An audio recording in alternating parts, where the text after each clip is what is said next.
जय माता दी। हिंदू कहानी संग्रह में आप सभी का स्वागत है। आइए जानते हैं हिंदू नववर्ष की पहली एकादशी 12 अप्रैल को है। जाने शुभ मुहूर्त, पूजा विधि व कथा। चैत्र नवरात्रि से शुरू होने वाले हिंदू नववर्ष के 9वें दिन रामनवमी मनाई जाती है। ऐसे में इसके 2 दिन बाद आने वाली वर्ष की पहली एकादशी कामदा एकादशी या फलदा एकादशी कहलाती है। हिंदू नववर्ष की शुरुआत चैत्र शुक्ल प्रतिपदा से होती है। वहीं इसी के साथ चैत्र नवरात्र की शुरुआत भी हो जाती है। इसी नवरात्र के 9वें दिन रामनवमी का पर्व भी मनाया जाता है। ऐसे में रामनवमी के 2 दिन बाद आने वाली हिंदू वर्ष की पहली एकादशी यानी चैत्र शुक्ल पक्ष की एकादशी, जिसे कामदा एकादशी या फलदा एकादशी के नाम से जाना जाता है, इस बार मंगलवार 12 अप्रैल को पड़ रही है। फलदा एकादशी मान्यता के अनुसार इस एकादशी के दिन पूर्ण नियमों से व्रत करने वाले व्यक्ति के सभी पाप नष्ट हो जाते हैं। साथ ही उसे मृत्यु के पश्चात मोक्ष की प्राप्ति भी होती है। माना जाता है कि इस व्रत से भगवान विष्णु प्रसन्न होकर अपने भक्तों के रुके हुए कार्यों को सफलता प्रदान करते हैं।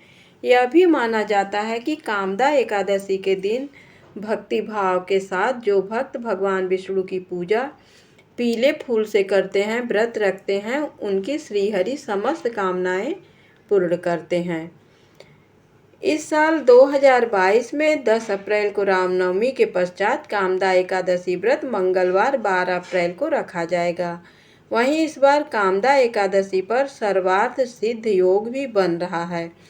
शास्त्रों के मुताबिक भक्तों को इस दिन एकादशी व्रत कथा पढ़ने व सुनने से वाजपेय यज्ञ का फल मिलता है, जबकि भगवान विष्णु की एकादशी तिथि पर पूजा करने से पापों से मुक्ति मिलती है। चैत्र शुक्ल एकादशी तिथि की शुरुआत मंगलवार 12 अप्रैल 2022 को सुबह 4:30 बजे से, एकादशी तिथि का समापन बुधवार 13 अप्रैल 2022 को 5:02 तक। पूजन का शुभ मुहूर्त 11:57 AM से 12:48 तक। सर्वार्थ सिद्ध योग 5:59 से 8:35 तक। रवि योग भी इसके साथ ही रहेगा। कामदा एकादशी पारण मुहूर्त 13 अप्रैल 2022 1:38 से 4:12 तक। यहाँ ध्यान रखें कि उदया तिथि के चलते इस बार कामदा एकादशी व्रत मंगलवार 12 अप्रैल को ही रखा जाएगा। आइए जानते हैं व्रत की विधि। कामदा एकादशी के दिन भगवान विष्णु की पूजा की जाती है। कामदा एकादशी के दिन स्नान करके भगवान विष्णु का फल फूल दूध पंचामृत तिल आदि से पूजन करें। रात में सोने के बजाय भजन कीर्तन करें और अगले दिन पूजन कर ब्राह्मणों को भोजन कराएं और दक्षिणा दें। कामदा एकादशी की कथा इस प्रकार है। पौराणिक कथा के अनुसार प्राचीन काल में भोगीपुर नामक एक नगर था, जहां पुंडरीक नामक राजा राज्य करते थे। कई अप्सरा किन्नर और गंधर्व इस नगर में वास करते थे। इनमें ललिता और ललित में अत्यधिक स्नेह था।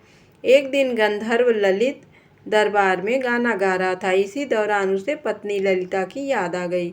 इससे उसका स्वर लय और ताल बिगड़ने लगे। इसे करकट नामक नाग ने जान लिया और यह बात राजा को बता दी। राजा ने क्रोध में आकर ललित को राक्षस होने का श्राप दे दिया, जिसके चलते ललित एक अत्यंत बुरा दिखने वाला राक्षस बन गया। उसकी इस दशा को देख उसकी अप्सरा पत्नी ललिता अत्यंत दुखी हुई और ललिता अपने पति की मुक्ति के लिए उपाय ढूंढने लगी।